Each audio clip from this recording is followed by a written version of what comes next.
दोस्तों, कहानी की शुरुआत होती है और हम ओलेना नाम की एक लड़की को देखते हैं जो कि खून से सनी हुई जंगल में भाग रही थी, मानो जैसे कोई उसके पीछे पड़ा हो और उसे मारना चाहता हो। तभी ओलेना के सामने घोस्ट जैसा कुछ तो आता है जो कि उसे पकड़ लेता है। लेकिन तभी ओलेना की आंख खुलती है और उसे पता चलता है कि यह सब बस उसका एक सपना था। यहाँ अब ओलेना उठती है और अपने मंगेतर एंड्री के पास आती है जो कि ओलेना के लिए कुकिंग कर रहा था, और ये देखकर ओलेना को काफी अच्छा लगता है। यहाँ पर अभी दोनों साथ में डांस भी करते हैं, जिससे पता चलता है कि ओलेना एंड्री से काफी ज्यादा प्यार करती है और ये दोनों अपनी लाइफ में काफी खुश हैं। अब इसके बाद एंड्री यहाँ से चला जाता है और ओलेना भी अपने डॉग ओजी को खाना खिलाती है, और फिर अपनी जान पहचान की एक लेडी यवडोकिया को कॉल करती है और बताती है कि मैंने सपने में अपनी मौत देखी है। ये सुनकर यवडोकिया हैरान रह जाती है और ओलेना से कहती है कि तुम्हारे हाथ में वो धागा तो बंधा है ना। इस पर ओलेना हाँ बोलती है। यहाँ पर यवडोकिया ओलेना से कहती है कि अगर तुम्हें सपना आया है तो जरूर इसकी कोई वजह होगी और तुम्हें जल्द से जल्द इसका पता लगाना होगा। अब इसके बाद ओलेना को न्यूज से पता चलता है कि यूक्रेन और रूस के बीच जंग छिड़ गई है और अब रशियन सेना यूक्रेन में घुसने लगी है और जगहों पर कब्जा करने लगी है। यहाँ ये न्यूज देखकर ओलेना को काफी बुरा लगता है। तभी उसे अपने घर के बाहर कुछ रशियन सैनिक दिखाई देते हैं जो कि ओलेना के शहर में घुस चुके थे और वो लोगों को पकड़ रहे थे। यहाँ ये सब ओलेना को बिल्कुल भी अच्छा नहीं लगता। अब इसके बाद एंड्री भी ओलेना और ओजी को लेकर किसी सेफ जगह जाने लगता है, मगर तभी इन्हें शहर से बाहर जाने वाले रास्ते पर रशियन सैनिक दिखाई देते हैं, जो देखकर एंड्री को अब समझ नहीं आता कि वो किस रास्ते से बाहर जाए। इस पर ओलेना एंड्री से कहती है कि तुम मुझे हमारी आंटी यवडोकिया के घर ले चलो। यहाँ पर एंड्री पहले तो जाने से मना करता है, लेकिन शहर के चारों तरफ घिरा होने की वजह से उसके पास अब कोई रास्ता नहीं होता और वो जंगल से होते हुए यवडोकिया के घर जाने लगता है। मगर अब तभी कुछ रशियन सैनिक इन्हें जंगल में घेर लेते हैं। एंड्री इन सभी सैनिकों से कहता है कि मैं एक सिविलियन हूँ और हम बस कार चलाने के लिए यहाँ पर आए थे। यहाँ पर इन सभी लोगों का कैप्टन एंड्री का पासपोर्ट चेक करने लगता है और यहीं पर एक सोल्जर ओलेना को देखकर उसके साथ गलत काम करने की बात करता है, और दूसरे सोल्जर्स भी कैप्टन से कहते हैं कि हमें एंड्री को मारकर इनका सारा सामान छीन लेना चाहिए, और कैप्टन भी इस बात पर मान जाता है। यहाँ अब सभी सोल्जर्स वापस आकर ओलेना और एंड्री पर हमला करने वाले होते ही हैं कि तभी एंड्री इन लोगों को शूट करने लगता है और बड़ी ही तेजी से अपनी कार को लेकर यहाँ से भागने लगता है। लेकिन यहाँ पर ये सोल्जर्स भी कार पर काफी सारे फायर्स करते हैं, मगर एंड्री किसी तरह से कार चलाता हुआ यहाँ से चला जाता है। यहीं पर काफी सारे सोल्जर्स भी घायल हो जाते हैं और एक सोल्जर की आंख में गोली लग जाने की वजह से वो यहीं मर जाता है, और एंड्री के भाग जाने की वजह से सभी सोल्जर्स को काफी गुस्सा भी आता है। इधर दूसरी तरफ ओलेना और एंड्री यवडोकिया के घर पहुंचते हैं और इस सब में इनके डॉग ओजी को गोली भी लग जाती है। यहाँ पर ओलेना यवडोकिया से उसका इलाज करने के लिए कहती है, मगर अब तभी ओलेना की नजर एंड्री पर जाती है जिसे भी गोली लग चुकी थी। यहाँ ओलेना उसका भी इलाज करने के लिए उसे यवडोकिया के घर में ले जाने लगती है, मगर यहाँ काफी ज्यादा ब्लड लॉस हो जाने की वजह से एंड्री यहीं मर जाता है, और उसे मरता देख एलेना काफी रोती है और काफी जोर से चिल्लाती है, जिसकी आवाज जंगल में काफी दूर तक जाती है और उन सोल्जर्स को भी सुनाई देती है। अब इसके बाद ओलेना एंड्री की बॉडी से खून साफ करती है और काफी रोती है। वो यवडोकिया से कहती है कि मैंने काफी जिंदगियां जी हैं और हजारों मौतें देखी हैं, लेकिन मुझे पहले कभी भी ऐसा महसूस नहीं हुआ जैसा कि एंड्री की मौत पर हो रहा है, क्योंकि मैं एंड्री से प्यार करने लगी थी और एक आम लड़की की तरह जीने लगी थी। यहाँ ओलेना की बातों से हमें पता चलता है कि वो कोई आम लड़की नहीं है, और अब ओलेना उन सभी सैनिकों को मारकर बदला लेने की ठान लेती है। इसके बाद ओलेना यवडोकिया के घर में बने हुए एक बेसमेंट में आती है, जो कि एक काफी पुरानी गुफा की तरह था। यहाँ आकर ओलेना एक शीशे के सामने खड़ी होती है और अपने दोनों हाथों पर बने हुए टैटूज को देखती है, जो कि असल में हथकड़ियां थीं, और यहाँ पर ओलेना उन्हें काटती है और अब ओलेना एक विच का रूप लेने लगती है, और हमें पता चलता है कि ओलेना कोई आम लड़की नहीं बल्कि एक विच है। इधर दूसरी तरफ अब उन सोल्जर्स का कैप्टन सभी सोल्जर्स को बताता है कि यूक्रेन के सैनिकों ने हमारी आने वाली सप्लाई पर हमला कर दिया है और अब हमें खुद ही खाने और बाकी चीजों का इंतजाम करने के लिए बोला गया है, और अब हम जो भी करेंगे हमें उसकी कोई सजा नहीं मिलेगी। यहाँ पर एक सोल्जर कैप्टन को बताता है कि यहाँ के लोकल यूक्रेनी हमारी कोई भी बात नहीं मानते। इस पर कैप्टन कहता है कि यूक्रेनी गद्दार हैं और हमें उनके बारे में सोचने की कोई भी जरूरत नहीं है, और अब सारे सैनिक लोकल यूक्रेनीज को मारने की ठान लेते हैं और बातों ही बातों में यहाँ दो सैनिकों में लड़ाई भी होने लगती है। लेकिन कैप्टन उन्हें शांत कराकर शहर में चलकर सामान लाने के लिए बोलते हैं। अब इसके बाद ये सभी लोग शहर में आ जाते हैं और एक घर में जाते हैं जहाँ एक बूढ़ा आदमी होता है, जो कि इनसे कहता है कि मेरे घर में कोई भी कीमती सामान नहीं है। लेकिन यहाँ इन सोल्जर्स को इस घर में एक लड़की दिखाई देती है जिसका नाम कात्या था। और यहाँ ये सोल्जर कात्या के साथ गलत काम करने लगते हैं। यहाँ पर कात्या भागने की कोशिश करती है, लेकिन सोल्जर्स कात्या के सर पर मारकर उसे बेहोश कर देते हैं और उसके साथ इंटीमेट होने की कोशिश करने लगते हैं। लेकिन यहाँ पर सुलेन नाम का एक सोल्जर, जो कि पहले से ही मैरिड था, वो ऐसा करने से मना कर देता है और यहाँ से चला जाता है। इधर दूसरी तरफ कुछ सोल्जर्स शहर में ही रुके थे और तभी इनके पास एक लेडी आती है जो कि इन सोल्जर्स से इस तरह लूटपाट करने से मना करने लगती है। मगर ये सोल्जर्स उस लेडी की बात नहीं सुनते और उसे गोली मारकर खत्म कर देते हैं। अब इसके बाद ये सभी लोग कैंप में वापस आ जाते हैं और यहाँ पर गैंगस्टर नाम का एक सोल्जर भी कात्या को अपने साथ पकड़कर ले आया होता है और कैप्टन भी उसे ऐसा करने से मना नहीं करता, जिससे पता चलता है कि ये सभी सोल्जर्स काफी बुरे इंसान हैं। इधर दूसरी तरफ अब ओलेना अपनी कार पर लगे हुए एक सोल्जर के खून को एक बाउल में डालती है और उसके ऐसा करते ही जिस सोल्जर का वो खून था उसे खून की वोमिटिंग होने लगती है और उसके मुंह से अजीब तरह के कीड़े भी बाहर आने लगते हैं, जिससे पता चलता है कि ओलेना ने अब इसके ऊपर ब्लैक मैजिक कर दिया है। यहाँ पर इस सोल्जर के मुंह से एक लेटर भी निकलता है जिसमें लिखा हुआ था कि ये जंगल ही तुम्हारी कब्र बनेगा। ये सब देखकर कैप्टन और बाकी सोल्जर्स को कुछ समझ नहीं आता कि आखिर इस सोल्जर के साथ ये क्या हो रहा है। और यह सोल्जर यहाँ वोमिटिंग करते करते ही अपना दम तोड़ देता है और सभी सोल्जर्स को लगता है कि ये सोल्जर हार्ट फेल होने की वजह से मारा गया। यहाँ ये देखकर कैप्टन भी गैंगस्टर से तुरंत ही उसी लड़की कात्या को वापस छोड़कर आने के लिए कहते हैं और इसके बाद गैंगस्टर भी उसी लड़की कात्या को एक जंगल में छोड़ देता है और कहता है कि अगर तुमने हमारे बारे में किसी को भी बताया तो हम तुम्हारे पूरे गाँव में आग लगा देंगे। इतना बोलकर गैंगस्टर यहाँ से चला जाता है और कात्या अब अपने घर जाने लगती है। मगर तभी ओलेना उसके पास आती है और कात्या से कहती है कि क्या तुम्हें इन सोल्जर से अपना बदला लेना है। इसके बाद हम कैप्टन को देखते हैं जो कि ओलेना की गुफा में पहुंच चुका था। यहाँ ओलेना उससे कहती है कि अब तुम मरने वाले हो और तभी कैप्टन की आंख खुलती है और उसे पता चलता है कि यह सब बस उसका एक सपना था। यही गैंगस्टर भी हल्का होने के लिए जंगल में आता है और तभी उसके अंदर से खून आने लगता है। ये देखकर गैंगस्टर हैरान रह जाता है। इस तरफ सुलेन भी अब अपने एक दोस्त को अपने बेटे और अपनी वाइफ की फोटो दिखाता है और फिर सुलेन का दोस्त जंगल में पहरा देने चला जाता है। तभी सुलेन को ओलेना की आवाज आती है, जो सुनकर सुलेन तुरंत यहाँ पर सो जाता है और फिर ओलेना उसे मारने के लिए उसके पास आती है। लेकिन यहाँ पर ओलेना सुलेन की फैमिली की फोटो को देखकर अभी ऐसा नहीं करती। वहीं वो सोल्जर जो कि पहरा दे रहा था, उसे जंगल में किसी की आवाज आती है और साथ ही सोल्जर को जमीन पर पड़े हुए पैसे भी मिलते हैं और ये सोल्जर पैसे उठाते हुए आगे बढ़ने लगता है और ओलेना यहाँ खड़े होकर ये सब कुछ देख रही थी।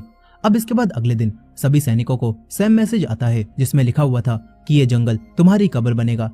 लेकिन यहाँ पर कैप्टन सभी से घबराने से मना करता है और कहता है कि ये सब बस यूक्रेनियों का साइकोलॉजिकल ऑपरेशन है और वो बस हमारा ध्यान भटका रहे हैं। अब इसके बाद सभी सोल्जर्स जंगल में आते हैं जहाँ इन्हें पेड़ पर काफी सारी डोल टंगी हुई दिखाई देती हैं और फिर ये सभी लोग उसी पहरा देने वाले सोल्जर को ढूंढने लगते हैं क्योंकि वो सुबह से लापता था। और तभी इन्हें वो सोल्जर दिखाई देता है जिसे कि ओलेना ने पेड़ से बांध दिया था और उसका मुंह भी सिलकर बंद कर दिया था। और अब ओलेना जैसे जैसे एक डोल पर हमला करती है तो उसका असर इसी सोल्जर पर भी होता है और जैसे एक सोल्जर इसे बचाने की कोशिश करता है तो तभी ये सोल्जर बॉम्ब की तरह ब्लास्ट होकर टुकड़े टुकड़े हो जाता है और ये देखकर सभी सोल्जर्स हैरान रह जाते हैं। लेकिन यहाँ पर इन्हें अब भी ऐसा लग रहा होता है कि इन सारे कामों के पीछे उन्हें यूक्रेनियों का हाथ होगा।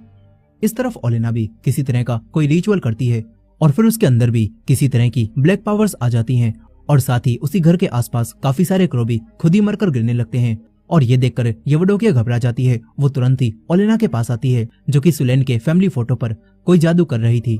यहाँ येवडोकिया ओलेना से ये सब करने से मना करती है और कहती है कि तुम ये सब करते करते एक मॉन्स्टर बनने लगोगी और अगर तुम ऐसा ही करती रही तो तुम काली दुनिया से खुद को बचा नहीं पाओगी। साथ ही यहाँ पर हमें पता चलता है कि ओलेना येवडोकिया से भी काफी ज्यादा पुरानी विच है और उसने ही येवडोकिया को वर्ल्ड वॉर में बचाया था और उसे कुछ ऐसी शक्तियां दी थी जिससे येवडोकिया काफी धीरे धीरे बूढ़ी हो रही है।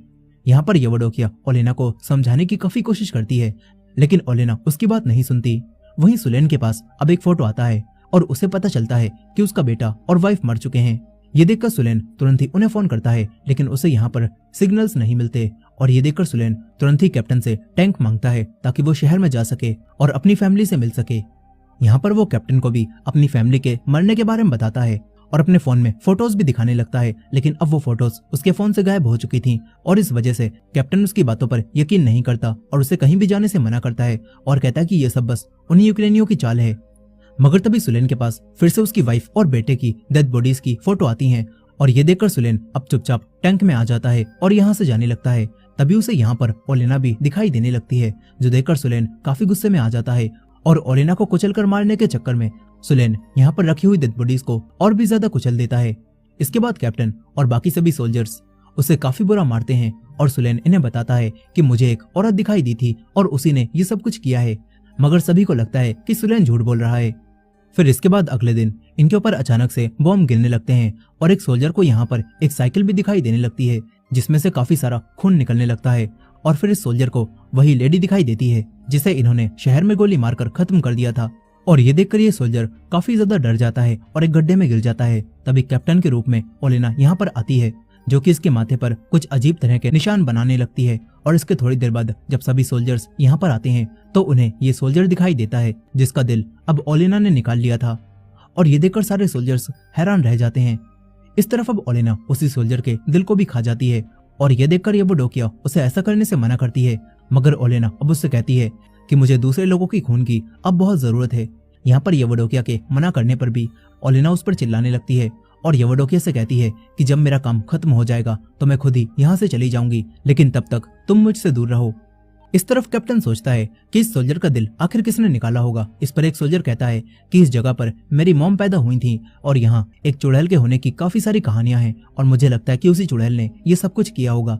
मगर कैप्टन और बाकी सभी लोगों को उसकी बातें बिल्कुल फिजूल लगती हैं और कैप्टन कहता है कि ये सब बस उन्हीं यूक्रेनियों ने किया होगा और आज रात हम उन्हें ढूंढकर खत्म कर देंगे। इसके बाद सभी लोग पहरा देने लगते हैं। तभी कैप्टन को ओलेना दिखाई देती है, जो कि उससे कहती है कि मौत तुम्हारे पीछे है और वो बहुत जल्दी ही तुम्हें खत्म करेगी, लेकिन अब तुम सो जाओ। और फिर इसके बाद अगले दिन कैप्टन की आंख खुलती है और कैप्टन जल्दी से सभी लोगों को कैंप से चलने के लिए बोलता है और कहता है कि वो लड़की जरूर कुछ करने वाली है।